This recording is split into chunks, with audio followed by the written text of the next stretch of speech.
Аз съм Даша от Украйна. Моя спомен с гробища, най-първия може би, е доста позитивен, защото по някаква причина, още от най-малката, все живеят до гробища. С изключение на сега, в София вече гробищата на орландовци ми е по-далеч.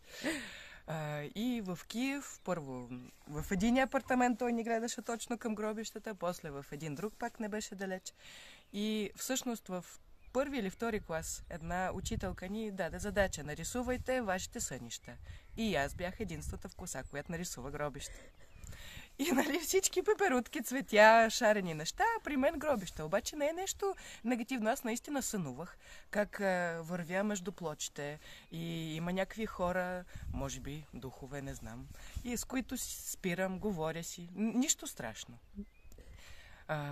И никога не съм свързвала гробищата с нещо страшно, а вече когато пораснах малко и можех да ходя сама на гроба на дядо ми, и си спомням много добре как реших да отида веднъж сама. То беше малко по-далече, не гробището до нас. Трябваше да хвана градски транспорт, бях на 10-11. Нали, прехода, малко е опасно, особено да ходиш в гробища, защото всякакви хора можеш да срещнеш по пътя, не винаги доброжелателни, но аз реших, отидох, намерих си гроба, бях супер горда от себе си, че успях да го направя.